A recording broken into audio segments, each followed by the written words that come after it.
Et bonjour, bonsoir mesdames, messieurs. Alors, c'est un plaisir pour nous ensemble avec vous sous chaîne Profession Gratuite là. Alors, nous féliciter tout le monde qui toujours prend le temps justement pour être capable de suivre nous. C'est un plaisir. Et moi, je souhaite que bon Dieu dans le monde ne pas manquer par béni nous. Alors, nous connaissons que il y a plusieurs programmes qui existaient pour les gens qui sont en difficulté la caillou capable de quitter le pays pour aller dans un autre pays pour améliorer les conditions de vie. Nous connaissons des gens qui ont sponsor, des gens qui n'ont pas sponsor aux États-Unis.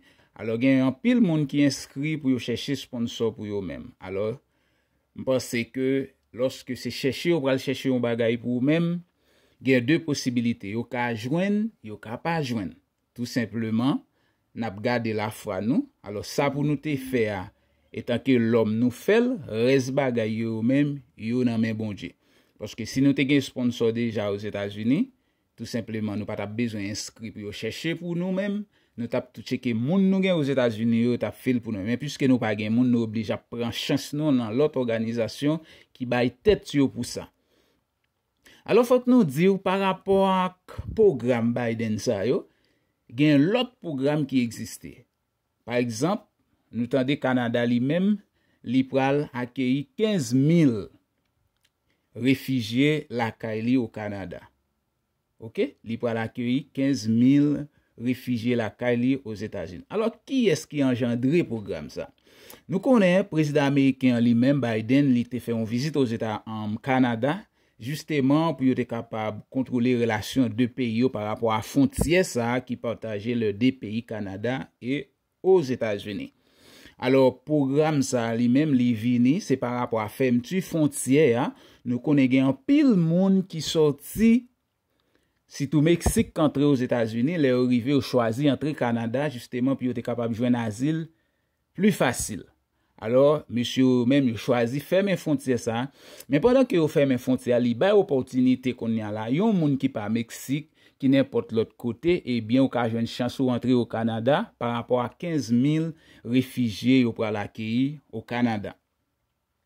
Ça que vous besoin qu'on a comment pour faire pour appliquer dans le programme 15 000 réfugiés ça. Alors nous connaissons lorsque ou ces réfugiés vont entrer dans un pays où on peut prendre asile, ça veut dire pas des gens pour le faire, mais c'est un programme résidence là vous êtes en Canada, il y a tout ba résidence selon critères demandés pour faire partie programme ça. Alors dans vidéo ça, nous allons faire autant des explications comment 15 000 et réfugiés qui vont entrer aux États en Canada comment ça va le faire et qui province qui va l'accueillir moun ça yo. Qui province tout qui pas besoin une chance pour accueillir moun sa. M'a demandé de prêter attention avec vidéo pour capable tendre comment ça va le faire. Devant le consulat des États-Unis. Elle demeure sceptique après l'annonce du gouvernement Trudeau sur un financement de la police en Haïti. On a réagi avec un sourire au coin de la bouche parce que ce n'est pas la première fois. Et c'est pour ça que maintenant on dit que ça prend une coopération. Non aux États-Unis, non au Canada. Des membres de la diaspora haïtienne ne veulent pas d'intervention militaire en Haïti. Ce que plusieurs souhaitent, c'est que l'argent annoncé aujourd'hui soit utilisé de la bonne manière. Oui, financement, mais comment ça va se faire et qui aura à gérer ce financement-là? Le tableau est sombre. L'ONU rapporte 530 meurtres depuis le début de l'année et les menaces d'enlèvement terrorisent la population. Les États-Unis étudient la possibilité d'envoyer une force d'intervention en Haïti, mais le passage des casques bleus est difficile à oublier.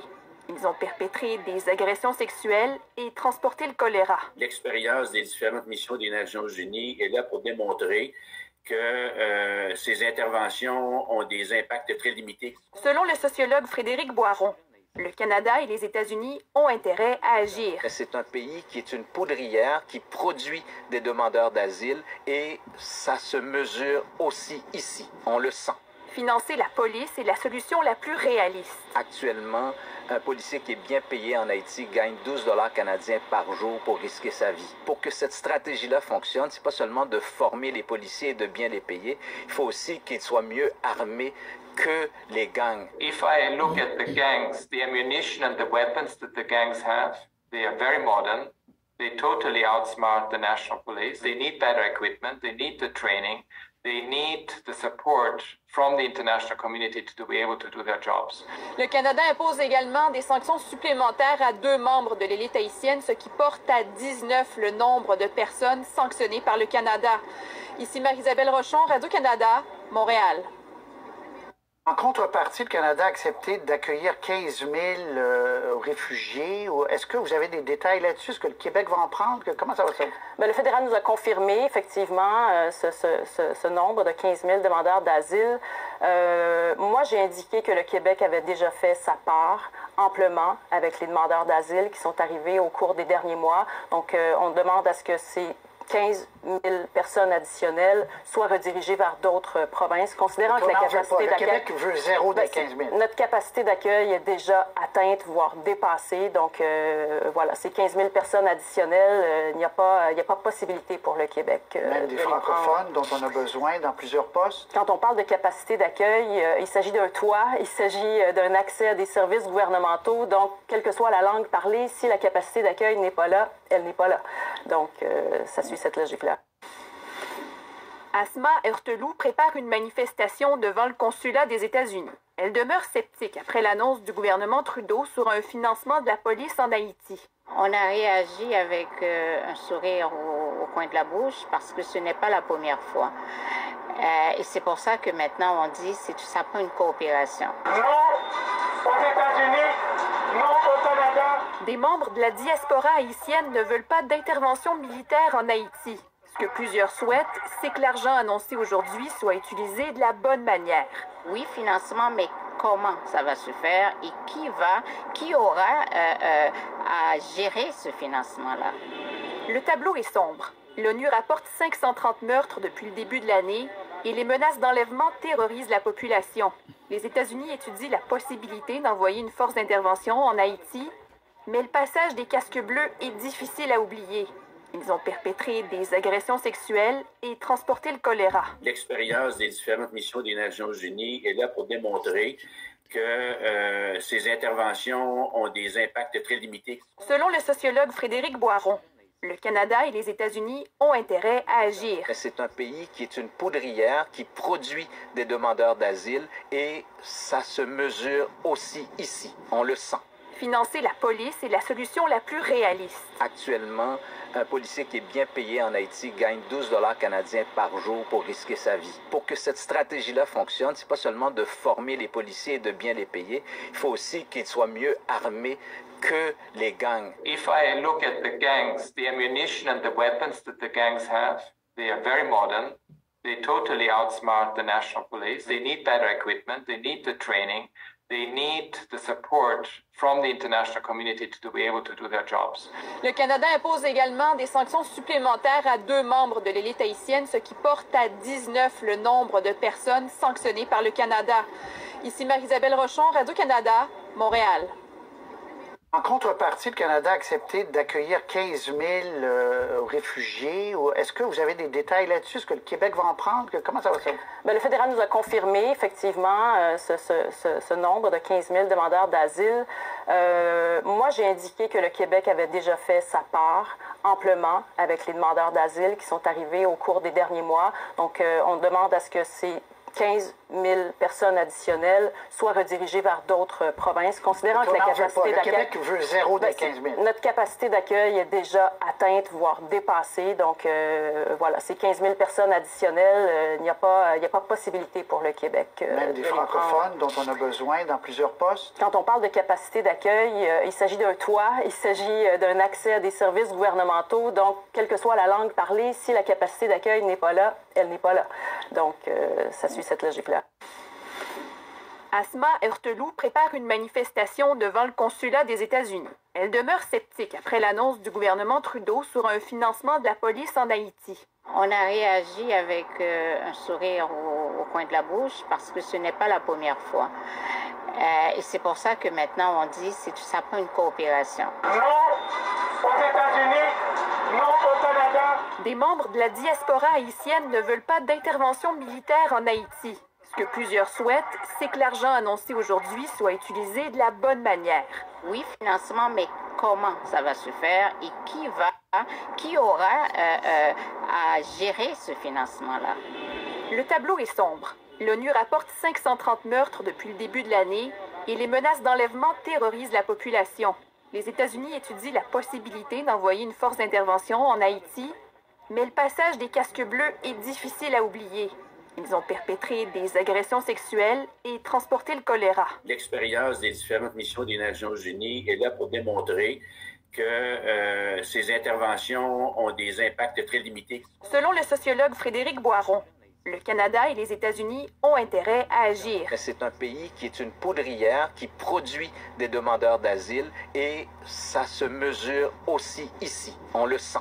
Financer la police est la solution la plus réaliste. Actuellement, un policier qui est bien payé en Haïti gagne 12 $ canadiens par jour pour risquer sa vie. Pour que cette stratégie-là fonctionne, c'est pas seulement de former les policiers et de bien les payer, il faut aussi qu'ils soient mieux armés que les gangs. If I look at the gangs, the ammunition and the weapons that the gangs have, they are very modern.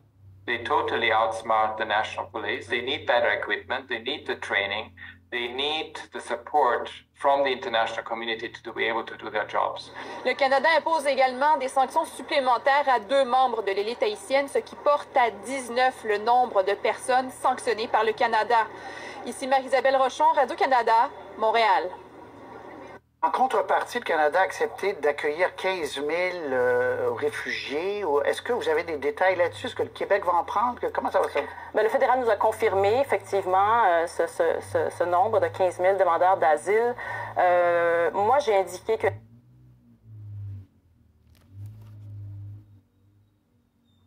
le Québec avait déjà fait sa part amplement avec les demandeurs d'asile qui sont arrivés au cours des derniers mois. Donc, on demande à ce que ces 15 000 personnes additionnelles soient redirigées vers d'autres provinces, considérant que la capacité d'accueil... Le Québec veut 0 des 15 000. Notre capacité d'accueil est déjà atteinte, voire dépassée. Donc, voilà, ces 15 000 personnes additionnelles, il n'y a pas possibilité pour le Québec. Même des francophones dont on a besoin dans plusieurs postes. Quand on parle de capacité d'accueil, il s'agit d'un toit, il s'agit d'un accès à des services gouvernementaux. Donc, quelle que soit la langue parlée, si la capacité d'accueil n'est pas là, elle n'est pas là. Donc, ça suit cette logique-là. Asma Heurteloup prépare une manifestation devant le consulat des États-Unis. Elle demeure sceptique après l'annonce du gouvernement Trudeau sur un financement de la police en Haïti. On a réagi avec un sourire au coin de la bouche parce que ce n'est pas la première fois. Et c'est pour ça que maintenant on dit que ça prend une coopération. Non aux États-Unis, non au Canada. Des membres de la diaspora haïtienne ne veulent pas d'intervention militaire en Haïti. Ce que plusieurs souhaitent, c'est que l'argent annoncé aujourd'hui soit utilisé de la bonne manière. Oui, financement, mais comment ça va se faire et qui aura à gérer ce financement-là? Le tableau est sombre. L'ONU rapporte 530 meurtres depuis le début de l'année et les menaces d'enlèvement terrorisent la population. Les États-Unis étudient la... Alors, qui ça a dit concernant 15 000 réfugiés ça yo qui rentré au Canada? Nous connaissons des gens qui remet Québec, ça veut dire que Québec là lui-même son province qui parle français, ça veut dire citoyen haïtien, majorité haïtien ta remet et c'est Québec puis yo vivre. Mais problème qui gagne puisque majorité surtout moun qui sorti en Afrique qui parle français yo, moun qui sorti en Haïti yo, majorité nan yo c'est Québec yo habité. Eh bien, yo dit que Québec là lui-même et capacité d'accueil là lui-même li vin trop, c'est que yo gitan gen toute quantité moun yo ta dû recevoir. Mais ça pas empêché que 15 000 réfugiés ont toujours entré au Canada parce que Canada lui-même c'est un pays qui en pile l'autre province, c'est que yo dit y a partagé 15 000 réfugiés ça qui rentré au Canada, et bien a partagé dans l'autre province. Il y a Toronto, il y a pile l'autre province qui existait au Canada. Alors je pense que lorsque vous avez une chance pour appliquer dans le programme 15 000 immigrants, eh bien, on va faire, mais pas mettre dans tête tout c'est Québec ou pour aller, parce que Québec là lui-même, il manque capacité d'accueil, parce que toute quantité moun pour te gen yo, li gen yo déjà. Celle so besoin connaît comment que ou va l'appliquer dans programme ça justement pour capable joindre chance pa. Et me passe dans l'autre vidéo, nous va chercher information plus pour vous même pour nous connaître comment que ou capable faire pour capable appliquer dans programme ça et bien pour regarder si que ou capable chercher yon la vie meilleure dans yon l'autre pays. Alors nous connaît bagay yo vraiment difficile mais nous-mêmes nous supposons chercher